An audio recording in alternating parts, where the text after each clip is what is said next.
Hello, नमस्ते, नमस्कार, सत श्री अकाल, अस्सलाम वालेकुम, राम राम। आप सभी का स्वागत है हमारे इस यूट्यूब चैनल पर, आपके अपने यूट्यूब चैनल पर लर्निंग विद प्रकाश में। कल हम लोगों ने पढ़ा था मानव विकास की अवस्थाएं। कल हम लोगों ने क्या पढ़ा था? मानव विकास की अवस्थाएं और सारे अवस्थाओं के बारे में पूरे अच्छे तरीके से जिक्र किया था। और आज हम लोग उस टॉपिक को बढ़ाते हुए पढ़ेंगे, बाल विकास के टॉपिक को पढ़ाते हुए हम लोग बढ़ाते हुए पढ़ेंगे बाल विकास का सिद्धांत क्या है। बाल विकास कितने सिद्धांत हैं, ठीक है ना? तो सबसे पहला सिद्धांत है समान प्रतिमान का सिद्धांत। कौन सा सिद्धांत है? समान प्रतिमान का सिद्धांत, ठीक है। यह समान प्रतिमान का सिद्धांत क्या होता है? समान प्रतिमान का सिद्धांत होता है कि प्रत्येक जाति अपनी जाति की तरह व्यवहार करता है।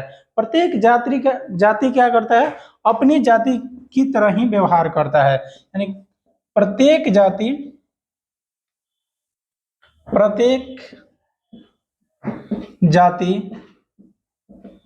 अपनी जाति की तरह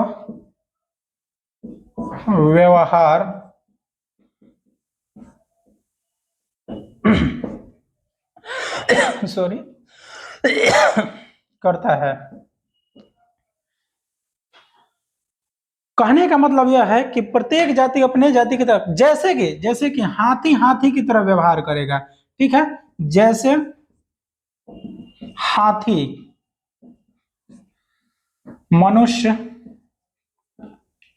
मनुष्य जो है मनुष्य की तरह, हाथी हाथी की तरह, बकरी बकरी की तरह, शेर शेर की तरह, बाघ बाघ की तरह, और ये सब जातियां हैं, ठीक है ना। सारे हमारे धरती पर रहने वाली जातियां हैं, ठीक है। और हर एक जाति अपने जाति की तरह व्यवहार करता है, ना कि दूसरे के जाति की तरह व्यवहार करता है। बाघ जो है बाघ की तरह व्यवहार करेगा, हाथी जो है हाथी की तरह व्यवहार, इंसान जो है इंसानों से मिलेगा, इंसानों की भाषा समझेगा, यहाँ तक कि चिड़िया जो है चिड़िया की भाषा समझेगी।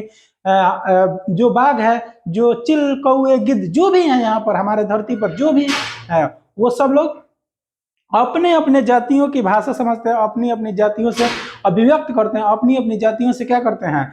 बातचीत करते हैं, ठीक है। इसी को हम लोग कहते हैं समान प्रतिमान का सिद्धांत, यानी कि समान जातियों के, ठीक है ना, यानी कि समान जातियों के सिद्धांत पर चलते हैं, ठीक है ना। समान जातियों के की तरह व्यवहार करते हैं, इसी को हम लोग क्या कहते हैं? समान प्रतिमान का सिद्धांत कहते हैं।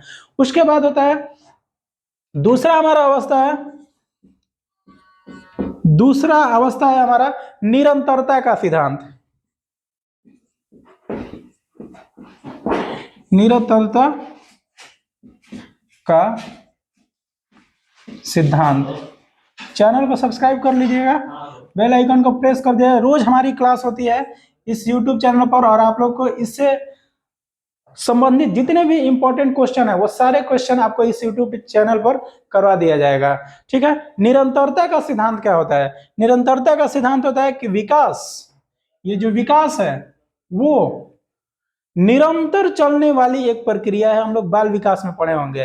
विकास क्या है? निरंतर चलने वाली एक प्रक्रिया है, जिस पर कि हम लोग जीवन से लेकर मरण तक चलता रहता है, विकास चलता रहता है। वृद्धि नहीं, वृद्धि एक समय तक रुक जाता है, वृद्धि निश्चित समय के लिए होता है, लेकिन विकास जब तक हम लोग रहते हैं धरती पर तब तक के लिए चलता रहता है, ठीक है। तो निरंतरता का सिद्धांत यही बताता है कि विकास क्या है? हमेशा चलता रहता है, निरंतर कभी ना रुकने वाली प्रक्रिया है, ठीक है ना। इसको लिख सकते हैं हम लोग कि कभी ना रुकने वाली प्रक्रिया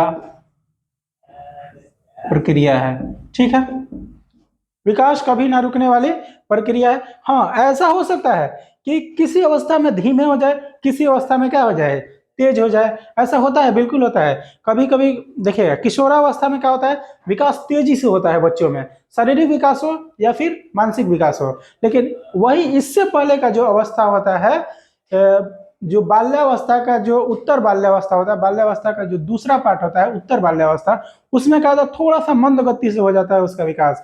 और उससे पहले की जो अवस्था होती है ना, पूर्व बाल्यावस्था की जो अवस्था, उसमें तेज रहता है, शेषावस्था में और तेज रहता है। ठीक है, तो ऐसे जीवन भर चलती रहती है। परिपक्व जब होंगे तो वहां पर सामाजिक दृष्टिकोण से जितने भी सही गलत चीजें होती रहती हैं, ठीक है ना, उसके बारे में हम लोग समझेंगे, समाज के बारे में समझेंगे, ये सारी चीजों के बारे में हम लोग समझने लगते हैं। ठीक है ना, तो विकास क्या है? विकास कभी नहीं रुकने वाली प्रक्रिया है। विकास यानी कि जीवन पर्यंत चलने वाली प्रक्रिया है। ठीक है, उसके बाद हम लोग देखते हैं विकास के दिशा का सिद्धांत। तीसरा सिद्धांत क्या है हमारा? विकास के दिशा का सिद्धांत, कि विकास की दिशा कैसे चलती है। ठीक है, विकास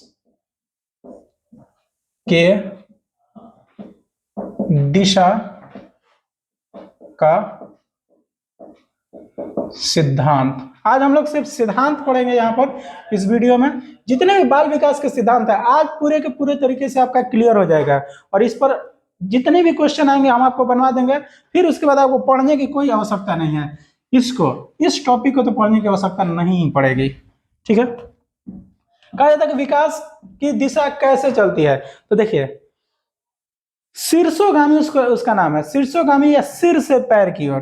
क्या होता है? विकास की दिशा कैसे चलती है? सिर से पैर की ओर चलती है, सिर से पैर की ओर। ठीक है, ठीक है, उसको एक और नाम से जाना जाता है शीर्षोगामी, सॉरी शीर्षो,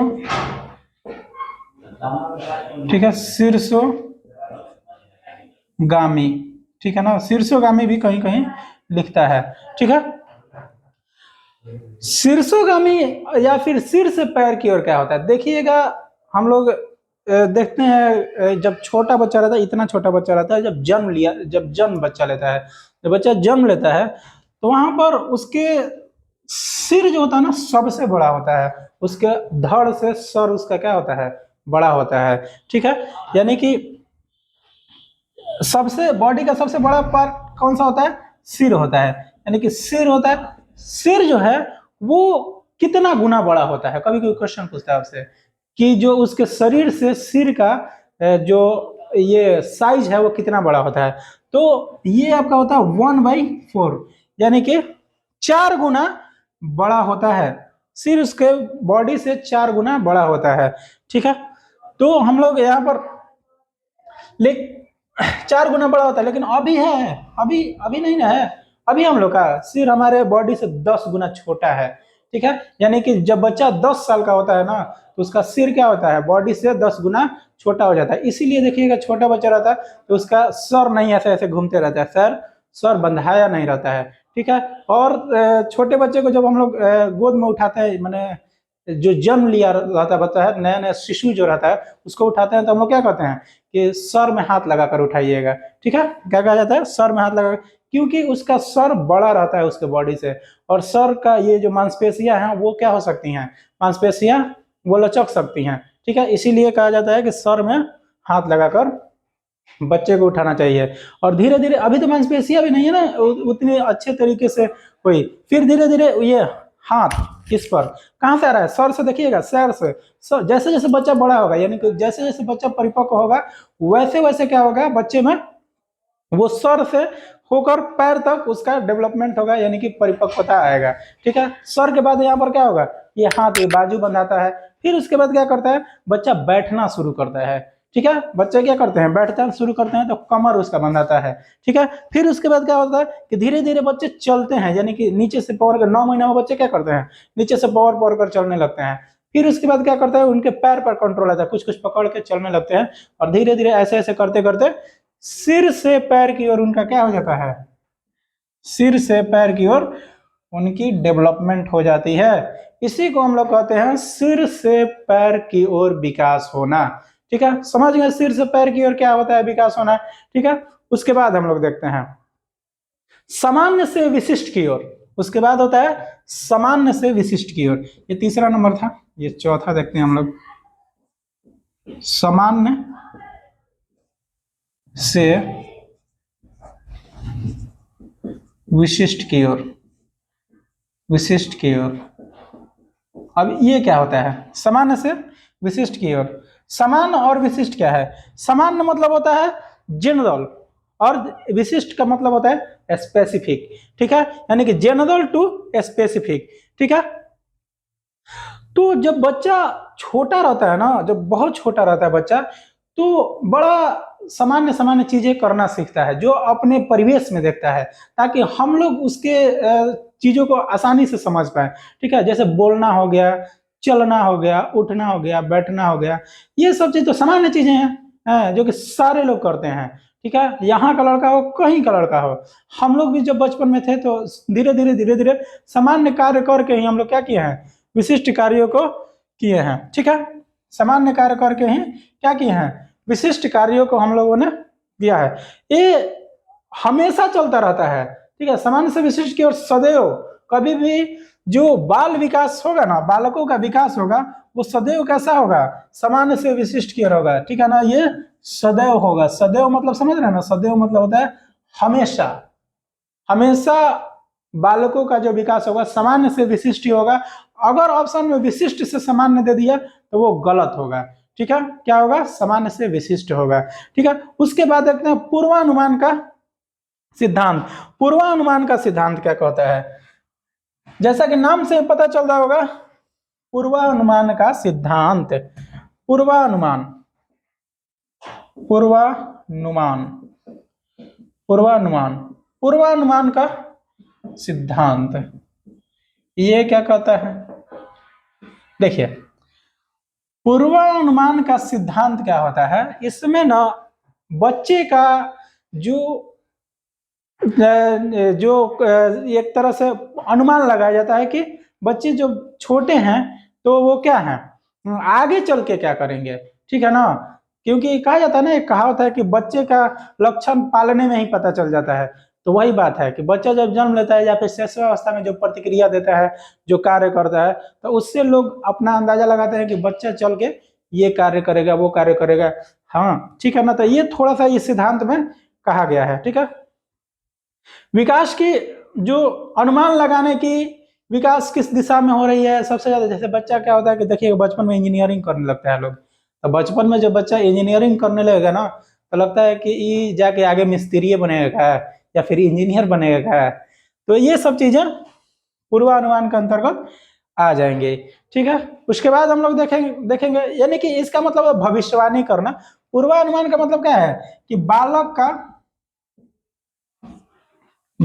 का भविष्यवाणी करना, ठीक है, भविष्यवाणी करना कि आगे क्या करेगा, ठीक है ना।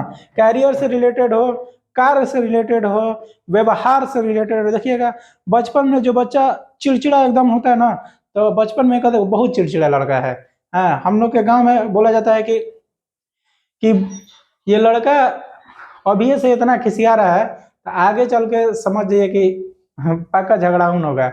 और बहुत सारा बच्चा बचपन का जो बचपन की उसकी कमियां जो होती है ना, वो जो गुस्सापन होता है, उसी को क्या करता है, इंक्रीज करके आगे जाकर फाइटर बन जाता है, ठीक है ना। तो ये भी एक सिद्धांत के अंतर्गत आता है, बचपन में ही क्या होता है, बच्चा अपने कमियों को, ठीक है ना, अपनी कमियों को क्या कर लेता है, मजबूती बना लेता है और उसके लिए अपना कार्य करता है, उसी से उसका जो भी है कैरियर बनता है, ठीक है। उसके बाद हम लोग देखते हैं एकीकरण का सिद्धांत क्या होता है। एकीकरण, एकीकरण बहुत कंफ्यूज करता है एकीकरण, ठीक है।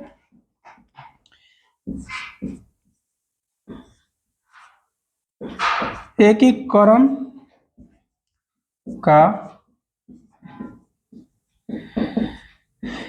एकीकरण का सिद्धांत आपको बहुत कंफ्यूज करता है। आपको लग रहा होगा कि एक एक बॉडी जो कार्य करता है उसी को हम लोग क्या कहते हैं, एकीकरण कहते हैं। हालांकि ऐसा नहीं है, ठीक है ना।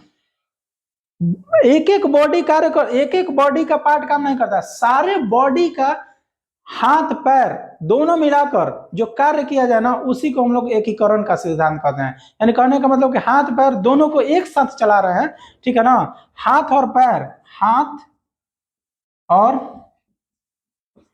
पैर दोनों साथ में मिलाकर कार्य किया जाए, मिलाकर कार्य किया जाए उसको हम लोग क्या कहेंगे? एकीकरण कहेंगे। ठीक है, एकीकरण का सिद्धांत यही कहता है कि हाथ पैर जिसमें दोनों का काम लगता हो, जैसे कि दौड़ने में क्या है? दोनों का काम है, हाथ भी पैर भी। ठीक है, स्विमिंग करने में हाथ भी पैर भी। ठीक है, ये एकीकरण का सिद्धांत है। ठीक है, यही एकीकरण कहलाता है कि यानी कि हाथ और पैर दोनों को क्या किया जाए? एक जगह करके और कार्य किया जाए। इसमें बहुत सारे कार्य प्रभावित होते हैं, जैसे भावनात्मक, संज्ञानात्मक, मानसिक, भौतिक। भौतिक तो सबसे इंपॉर्टेंट है, हर एक पहलुओं को संदर्भित करता है। यह क्या करता है? हर एक पहलुओं को यह संदर्भित करता है। कैसे? जैसे आप देखिए,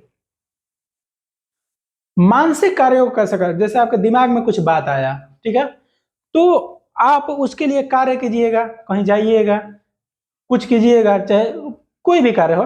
जैसे मुझे मन किया कि हमको यहाँ से दिल्ली जाना है, तो ऐसे ही चले जाइएगा। सिर्फ हाथ से तो नहीं, हाथ और पैर दोनों का कार्य होगा, कुछ ना कुछ लेकर जाएंगे। जो भौतिक कार्य है, भौतिक मतलब फिजिकल कार्य, उस वो भी दोनों साथ में काम किया जाता है। ठीक है, तो इसमें जो स्थूल कौशल विकास होता है ना, उसका कार्य करता है एकीकरण। ठीक है, उसके बाद देखते हैं व्यक्तिगत भिन्नता का सिद्धांत। उसके बाद अगला है व्यक्तिगत भिन्नता का सिद्धांत। व्यक्तिगत भिन्नता का सिद्धांत। देखिए, व्यक्तिगत भिन्नता का क्या मतलब है? व्यक्तिगत भिन्नता का मतलब है इंडिविजुअल डिफरेंस, इसको इंग्लिश में हम लोग बोलते हैं। यानी कि हर व्यक्ति में क्या होता है? हर व्यक्ति व्यक्तिगत रूप से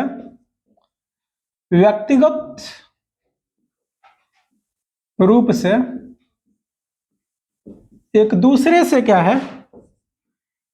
एक दूसरे से भिन्न है। व्यक्तिगत रूप से एक दूसरे से क्या है? भिन्न है। यानी कि कहने का मतलब यह है कि हम लोग यहाँ पर जो पूरे धरती पर जो लोग हैं, ठीक है, वो एक दूसरे से क्या है?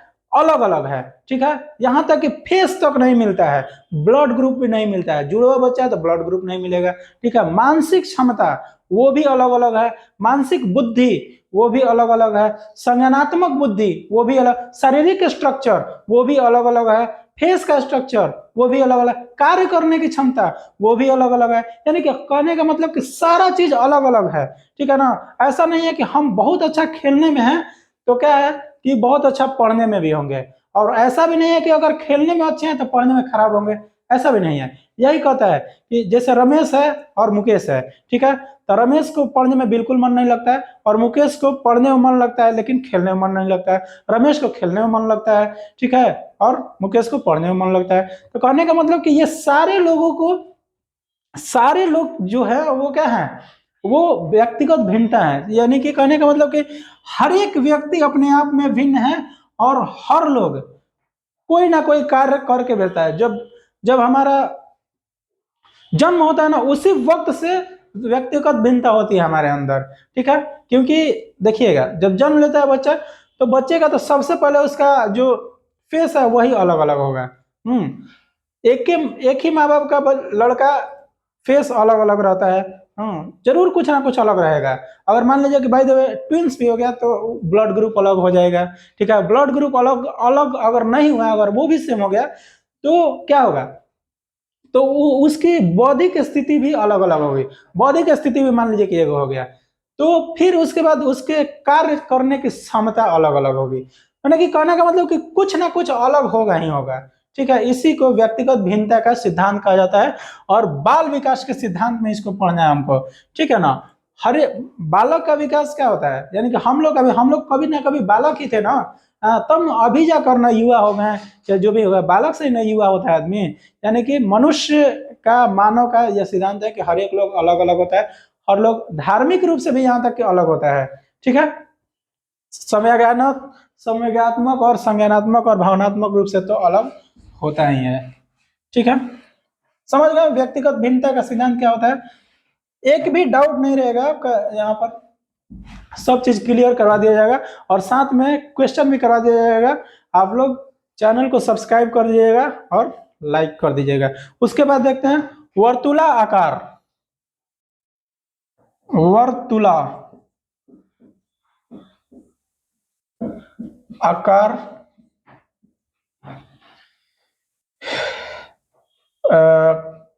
वर्तुला आकार और बनाम रैखीय सिद्धांत। ठीक है, बनाम रैखीय सिद्धांत।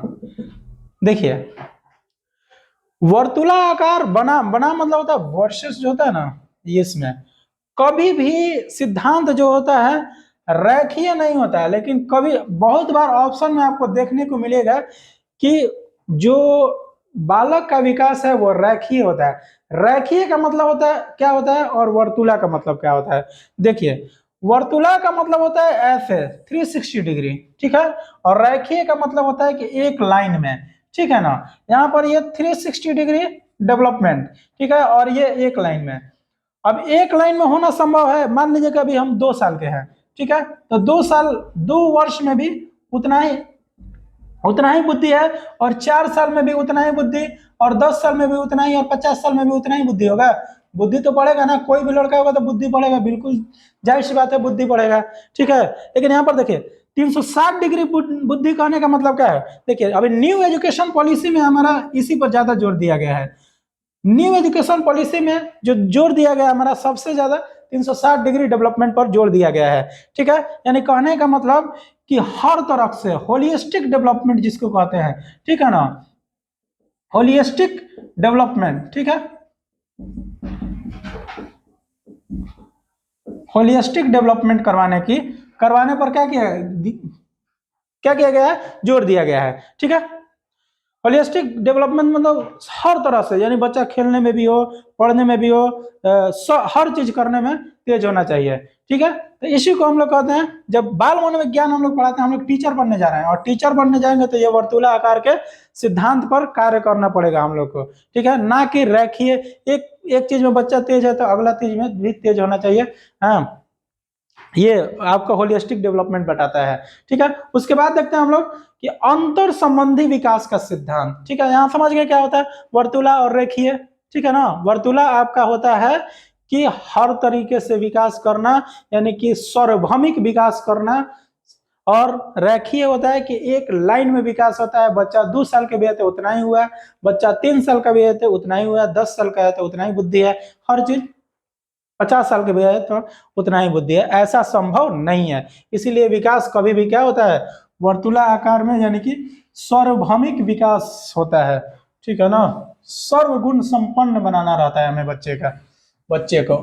ठीक है, उसके बाद हम लोग आज का हम लोग लास्ट सिद्धांत देखेंगे, जिसका नाम है हमारा अंतर संबंधी विकास का सिद्धांत। अंतर संबंधी विकास का सिद्धांत, अंतर संबंधी विकास का सिद्धांत। अंतर संबंधी विकास का सिद्धांत, देखिए इसको देखते ही आपको पता चल रहा होगा कि हर लोग में जितना भी हमारे धरती पर प्राणी हैं, ठीक है ना, प्राणी मतलब लोग, ठीक है ना, उसमें कुछ ना कुछ अंतर होता है। सामाजिक रूप से, संवेगात्मक रूप से, संज्ञानात्मक रूप से ये अंतर होता है। जैसे हम लोग अभी पढ़े ना कि इंडिविजुअल डिफरेंस होता है, वही तो बात है यहाँ पर भी।